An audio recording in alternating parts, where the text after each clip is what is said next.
hate when people say, how you doing? Because who's in control? Me. Well, if I was doing bad, I'd be an idiot. So I'm never going to say bad, even if somebody might think it's bad. Dude, I'm always doing well.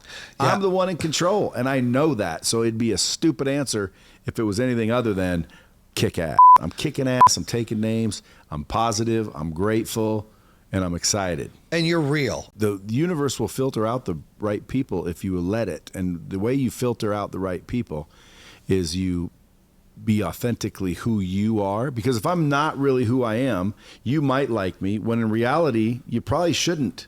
And you probably shouldn't be around. So now I'm surrounded by all these people because I'm fake, and nothing ever goes right and eventually crashes. Yeah. Well, I've learned a long time ago, if you want the universal filter to work, you got to be you. So someone doesn't like you can leave and will leave and should leave. Which is why the right people go and the right people stay. People say, that's the same people. How would they come and go? They're different people. The right people can go and the right people stay. Yeah. And the only way that works is if you're authentically you. So I learned that a long time ago. Unfortunately, it's I think refreshing nowadays. So I'm gaining popularity because I'm real. But I'm not really, trying to be real. I just say what I feel. Hey, if you're not making at least $300,000 to $500,000 a year, I can help you. Right. Why? Because number one, you're gonna have to sell something. Guys, let's face it. If you're gonna be successful in life, you're gonna sell something. Okay. A lot of people don't like that. Don't like salespeople. Salespeople are, I'm uncomfortable with sales. You're in sales no matter what you do, whether you believe it or not. So you just have to get good at it. But my point is I can show people how to get good at sales, but then they'd go out and sell the wrong thing. I think door knocking works, but I'm a big believer in digital marketing. Like we talked about that. And if you have the gold, if you're investing in digital marketing and you're qualifying something or you're letting it self-book and you have an appointment, then you don't have to hire a door knocker or a sales guy. You just need to hire an educator. You need to hire somebody that can go out and make a difference, that is likable, that can show a proposal, that can show a presentation, that can explain to be thorough, like teachers, loan officers, people like that we were recruiting. We had 600 reps, but none of them door knocked. Our whole business was doing 50 million plus a month on running appointments where people raised their hand and said, I want to learn more about solar. And we go in and do a presentation. But now that you're not doing anything, why don't you just share with me those Absolutely, those I campaigns. will. Absolutely, I will. And that's the secret sauce, because the problem is the door knockers, they get too greedy, right? They're like, that. Why am I going to pay him if I'm not going to door? I can go do it myself and sell it to an installer. That's what they do. It's cutthroat. But when you have the gold, because the truth is when you get these guys don't want to be hunters no more. They're lazy. Today's world, they want to be farmers. They just want to farm the When you hand them the appointment, the gold, here's an appointment. Here's a gas card. Here's a shirt. All you got to do is show up, smile, and present. You make money. Now it doesn't matter. Now you can tell those sticks to go anywhere they want, and then you can focus on, you know what? I'm going to build my business for the business, not for these that want to go do their own thing. Yeah. I learned that in home security, and then I learned it in solar and stayed away from it. But people do well on it, but the problem is everyone leaves. Everyone leaves. I tell people this all the time. The number one thing I get from people is, how quickly can I become a millionaire? How quickly can I find success? And I always say the number one common denominator to success is time. Yeah. It's time. Because it takes time to build anything worth a shit. It just does. It does. And you even have the question like, well, Logan Paul started Prime, right? And it's just killing, right? Do you know how long it took Logan Paul to become Logan Paul? Forever. YouTube all day, every day. YouTube for years. Yeah. Again, you want to be successful, but you're not willing to take the time that it's going to take to become successful. Nothing that's worth a shit is going to come like that. It just doesn't. If you can switch in your mind that you want every interaction to be mutually beneficial, you will change the course of your life.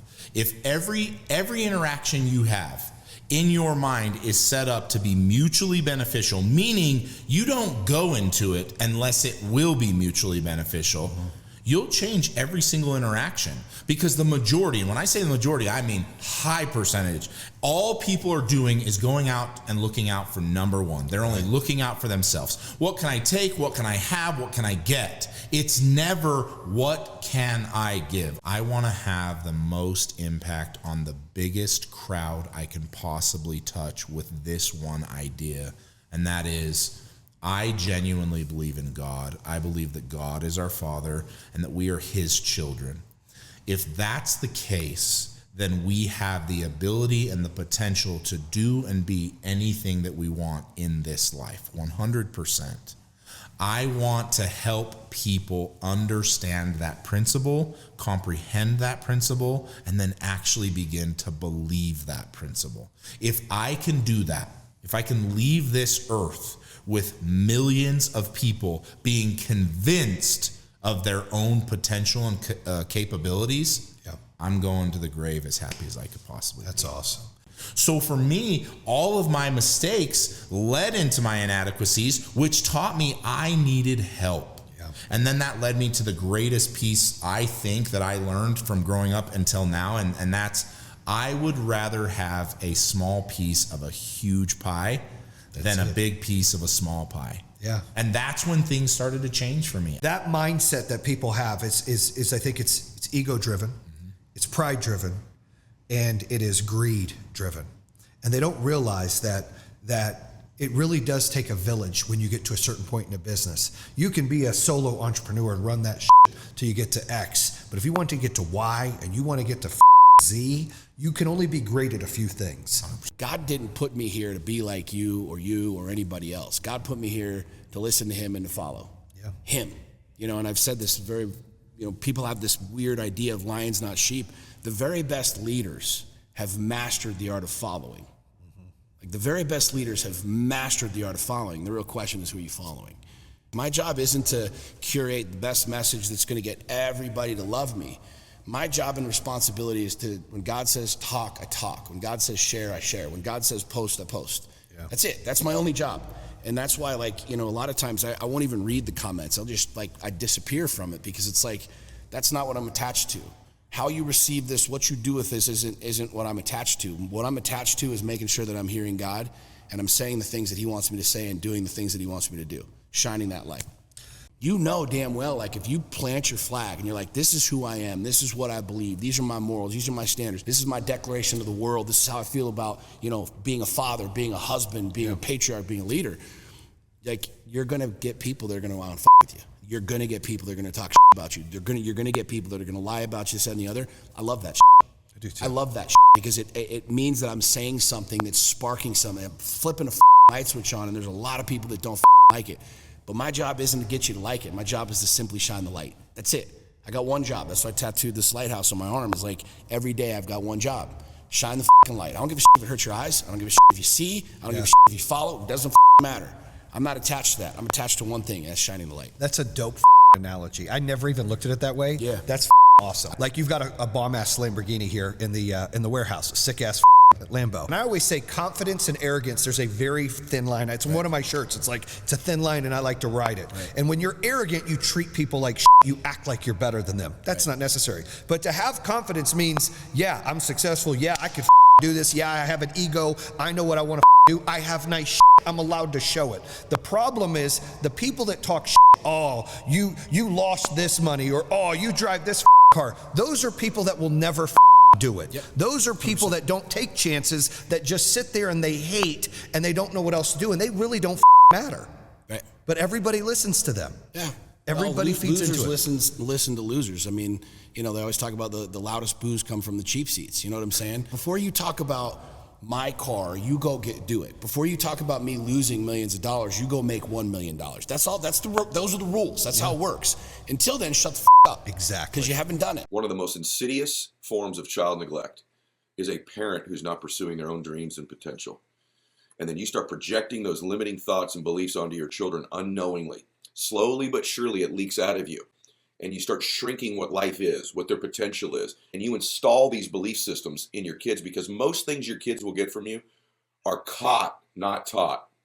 They catch it. And if they catch the fact, if you're raising a child right now and you know in your heart, I'm not pursuing my vision, I'm not pursuing my potential, I'm not all over my dream, you're neglecting your children when you do that. The second chapter of the book, The Power of One More, is about identity. And I talk about what your identity isn't. I made the mistake, like a lot of people do. My identity was linked to what I did or what I achieved. If it's contingent on that, you're setting yourself up for a big bunch of failure instead of who you are. And this self-confidence thing, the truth is, it's an internal game. I give like a bunch of tips in the book on self-confidence, but one of them is you got to keep the promises you make to yourself. That's baseline. Self-confidence is a reputation with oneself. And if you don't have confidence, because you don't have a good reputation with you, because I don't naturally have any self-confidence. I wasn't raised feeling great about myself. And that's where I came up with the power of one more. What if not only did I keep the promises I made to myself, but I always did one more? I'm going to make 10 contacts today. Now I make one more. I'm going to tell my daughter I love her today. Nope, I'm going to do it one more. I'm going to go to the gym and do a set of 10. Nope, I'm doing one more. I'm doing 30 minutes on the treadmill. Nope, I'm doing one more. And you start stacking up these one mores in your life, you become a different human being over time. You are much closer, and you've proven this. You are the transitions you've made. You are much closer to your dream than you think you are.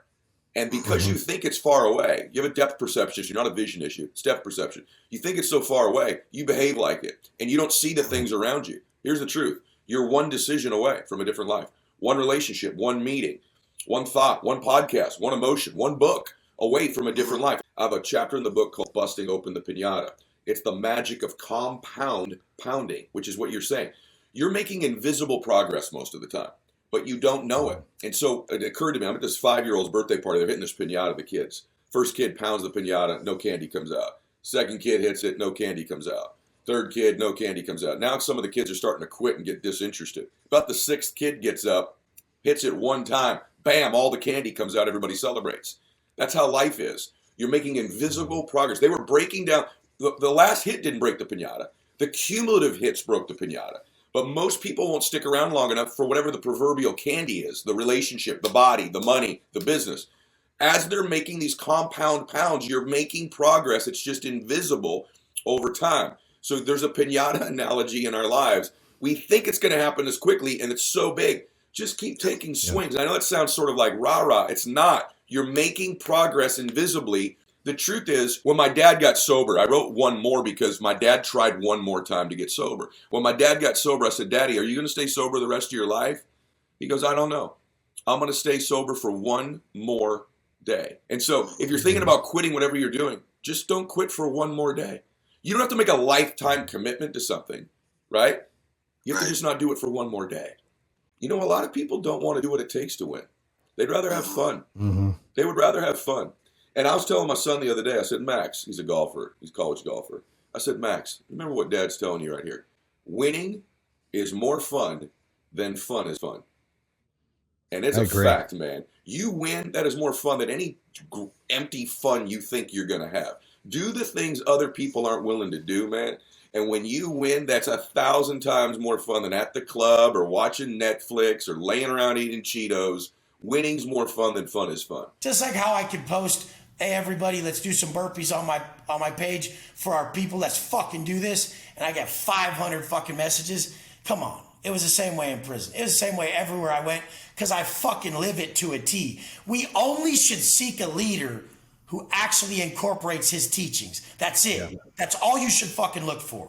Is this man really incorporating his teachings? Because that's what we don't have. We don't have an education issue. We have an application issue.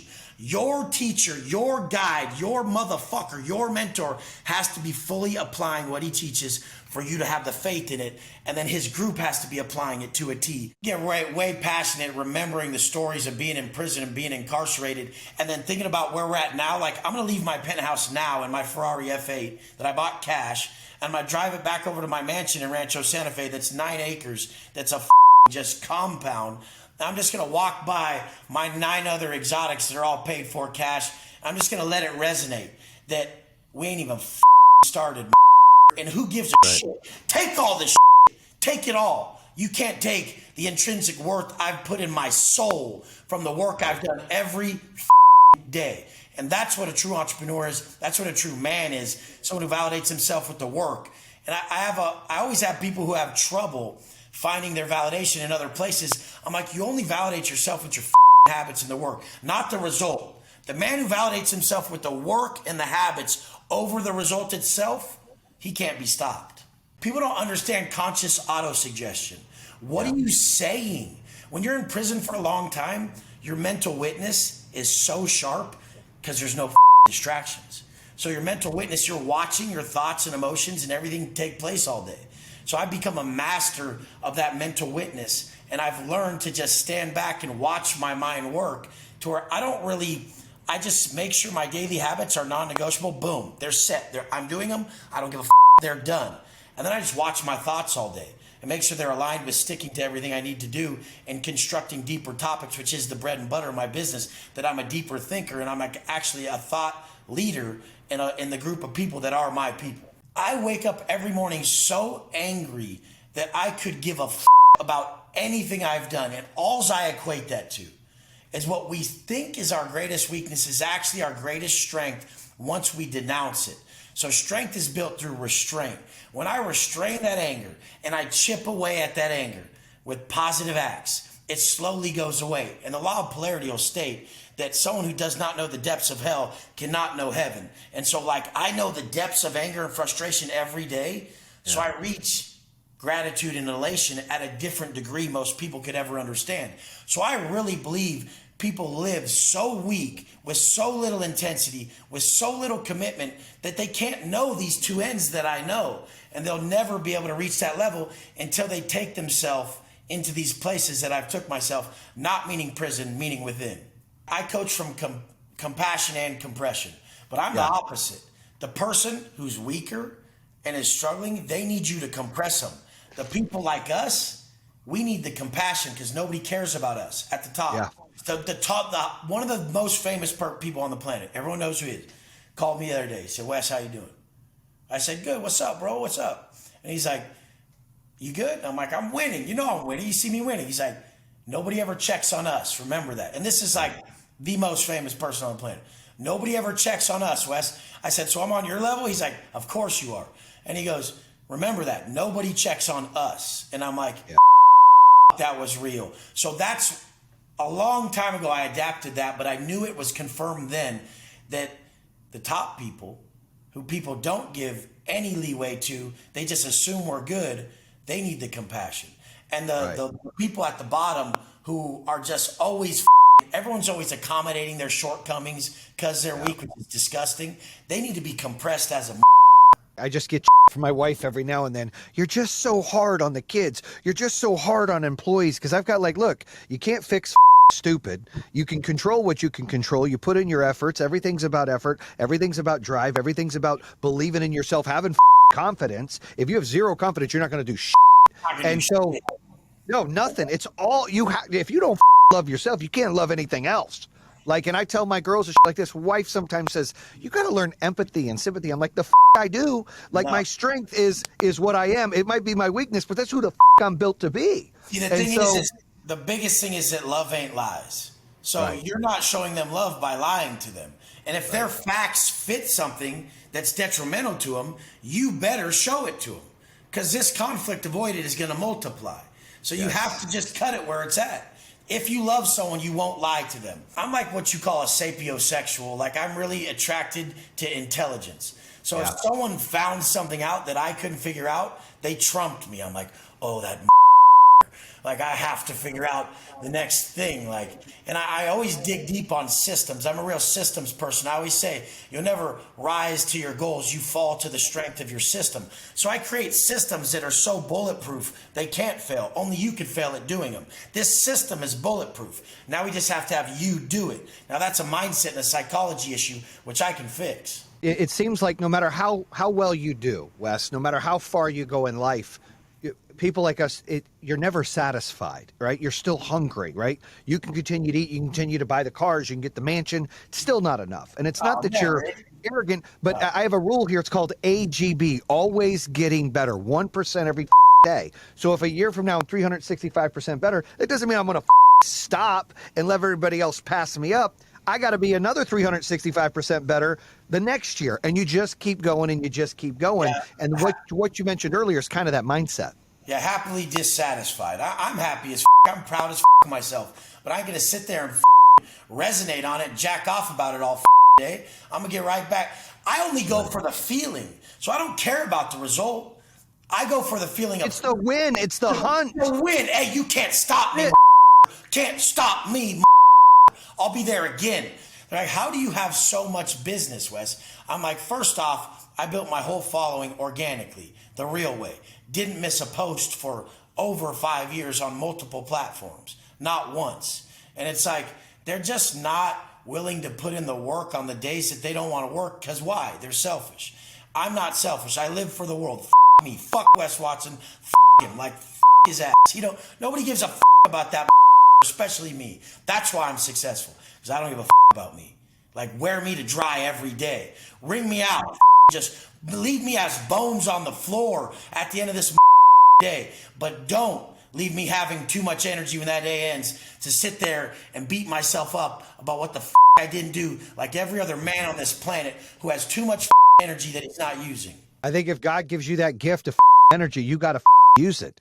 You got to put it to work. And I love how you said you got to show everybody what you've got, because there are people out there that need to know you're real. They need to know, like, hey, I'm a real that's a real I can do this. It's not given to them. And I think you're right. I never looked at it that way, as the more egotistical people are the ones that hoard everything and don't post and don't share. I never looked at it that way. So that's knowledge I'm picking up. Dude, it's all about them. I'm like a perfect storm. I don't listen to mankind. Like, I don't listen to anything anyone's doing down here.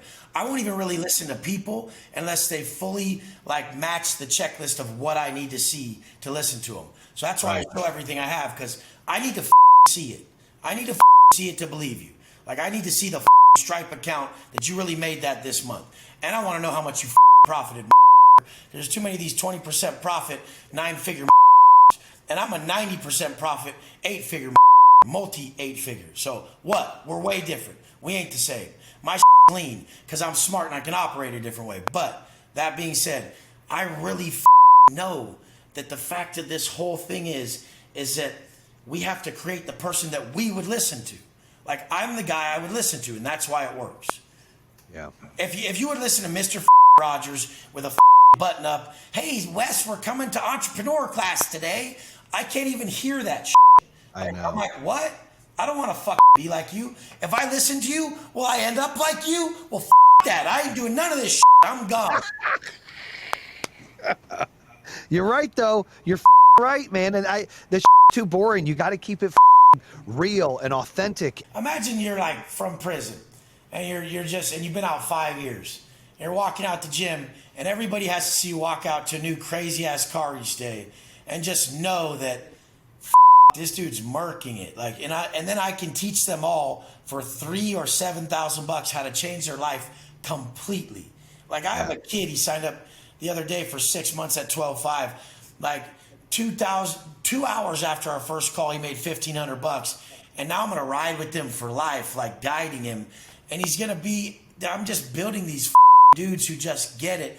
And what are they peddling? They're telling you to quit drinking.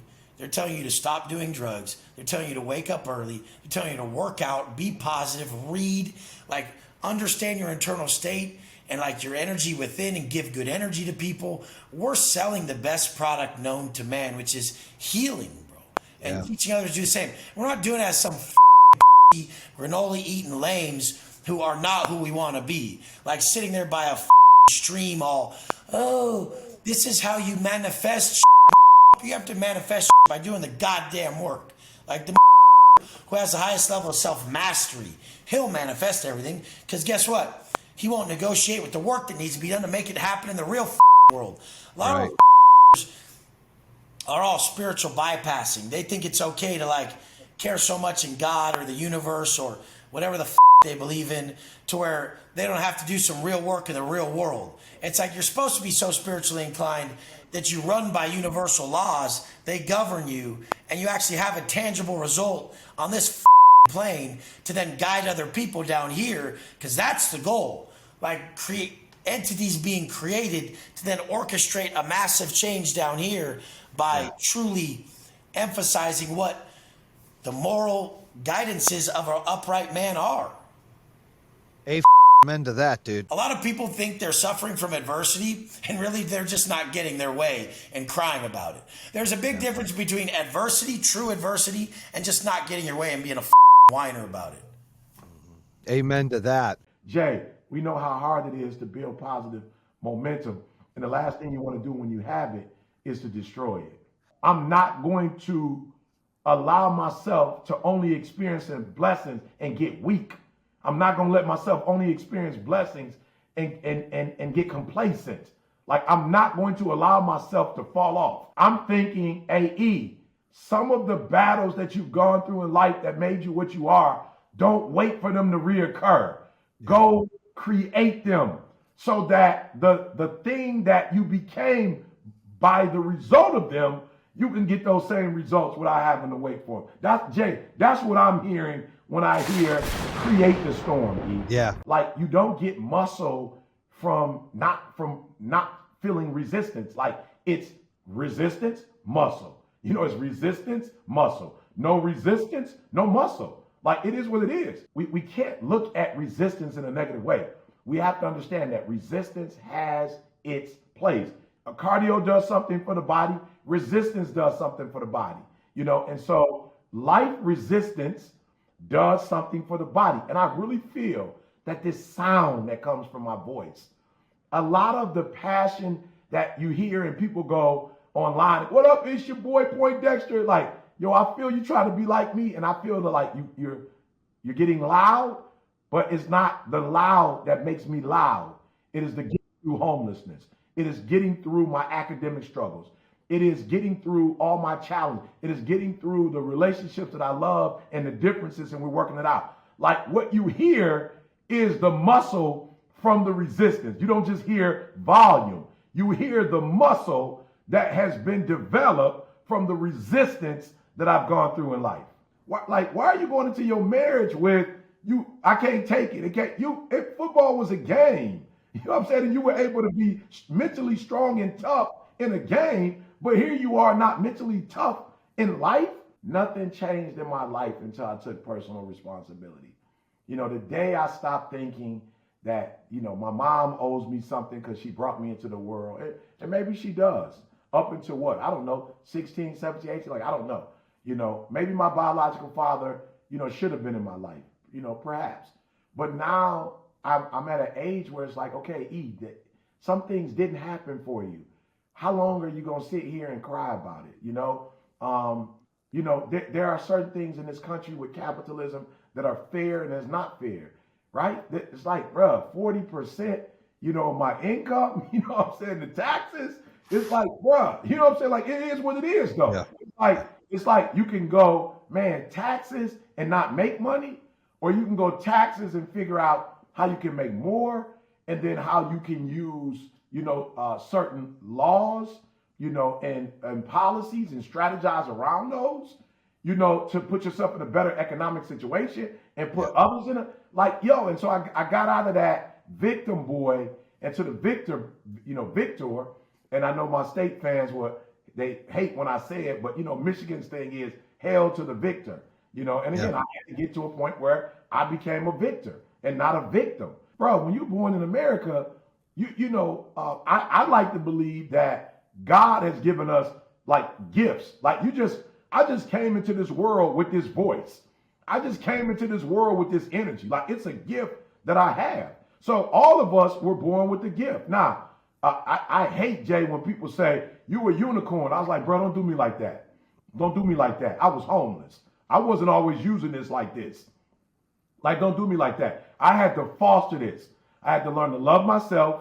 I had to learn to love my gift. I had to learn to love the uniqueness of how I present and what I do. People didn't always like this. This wasn't always popular, but I realized, you got a gift. This was something that was given to you. Now, unfortunately, every gift isn't unwrapped. Like every gift isn't assembled. Like every gift don't come with batteries. You know what I'm saying? Like, but it doesn't mean that it's not a gift. So in America, you were born, God gave you a gift. Then now you're in a country with opportunity. Absolutely, there are challenges. There are hurdles. But I love my wife and I love my children too much to let those hurdles and challenges stop us from living and experiencing the American dream. So I will climb every mountain. I will jump over every hurdle. I will do whatever it takes to take advantage of the American dream. And yes, I'm one of those individuals that believe in the American dream. Are they passing the American dream out at the local convenience store? No, they're not. But does it exist? Absolutely. And the land of the free and the home of the brave. If you want to be brave, if you want to be brave, if you want to be courageous, man, you can make it happen. One of the biggest things that people do that I wish I would have learned a long time ago is to not worry so much or live by the rules of like what your parents think you should do, or Right. at the end of the day, because I feel, you kind of live in prison, right? If you're living by everybody else's rules and you're doing things because you feel you're doing it to please other people and you're dying inside or you're sad. I'm not saying like go break the law and be a freaking outlaw, like don't be an okay, or some dumb shit, but just you should like be passionate about whatever it is that you're going to do. If you want to do hair, like cosmetology, like whatever you're passionate about, and I think that we're just too worried about everybody else, and I think we grow out of that as we get older. Yeah. So and I always tell our little one, like, I don't care what you are in life. If you choose to be a fighter, if you choose to be a ballerina, like she's like, that'll never happen. I don't care. Yeah. We want you happy and healthy and a good person, and be kind, and don't do drugs, and just I know you're going to follow most of the rules. Some are meant to be broken, I get it, but just don't have the police bring you home, okay? Because your dad will kill you. But just at the end of the day, just like be a good person. Well, and you're passionate about what you do, regardless of what anybody does. If you're passionate about something and you believe it, then other people believe in you. And you touched on something. You said you were very confident, right? And I give credit to you, because a woman who is confident, if she's a 7, but she has confidence, she's a 9. And if she's a 9 and she lacks confidence, she goes to like a 5 or 6. Yes. And we have to have more people with confidence. I don't have a problem with people being risque or sharing sexuality. I'm a fan. I get it. I'm all in, right? All in. Right? Totally get it. I think I'm pretty hot. I'm a gilf, right? A grandpa. Because I got 2 grandkids, right? So the young grandpa. Hip grandpa. So that's right, a hip grandpa. So I like to feel confident when I walk into a room. I want to own the room. I might not be the best looking. I might not be the richest. I might not be the biggest, the fastest. But when I walk in, I am the alpha. I am exuberate confidence. And I try to tell people, especially females, it's so important, because if you break and you're insecure, the qualities, even whether you're hiring somebody, you want to date somebody, you have a relationship with somebody, it's the biggest turnoff and you lose points, right? You're right. And I always, I love, like, we're really on the same page, because I say that line all the time, except when I say a 7 with confidence takes them to a 10, because that's how much, like, it is. I feel it is important. I'm confident, but I'm never going to be the prettiest. I'm never going to have the best body. But you know what I do have? I have confidence in the bedroom. I have fun. I'm nice to everyone, right? And I'm professional. So you know what? I get hired back more so than the girls that are difficult to deal with. I'm not a diva on set. Like, I don't need much. Water, lady products, I'm good. Let's throw down. Like, it's time to work. So, so I think a lot of time, like, your enthusiasm, right? And your confidence are very important in everything, every aspect of life. I don't care what you do. Do it with passion. Men are full of shit, right? So if men see an ad and they're like, oh, I'm not that qualified, but I can go in and wing it, they'll apply for the job and interview for the job. Where women are like, hold on, I don't have all those, I'm not going to apply for it. They're more reserved and they miss the opportunity. Would you agree? I do agree. I think that maybe it is just because it's been a man's world for so long, that if these are the qualifications and I only meet 80%, I am not going to do the company or myself a disservice and apply, because technically I'm not really qualified, where men believe their own bullshit a lot. Right. Agree. I agreed. But it's not a bad thing. And I'm not downing men for that. Like, they just, I think sometimes their confidence, and the thing is, sometimes you have to fake it till you make it. So, I'm not downing men. I mean, you take an opportunity. If you are offered, or you have an opportunity in front of you and you don't know everything, that's okay. Because I would rather take that opportunity than like miss the opportunity. Okay, and I'll learn as I go. I'll work like twice as hard to like make sure that I'm qualified. But I think you're right, though. You're right.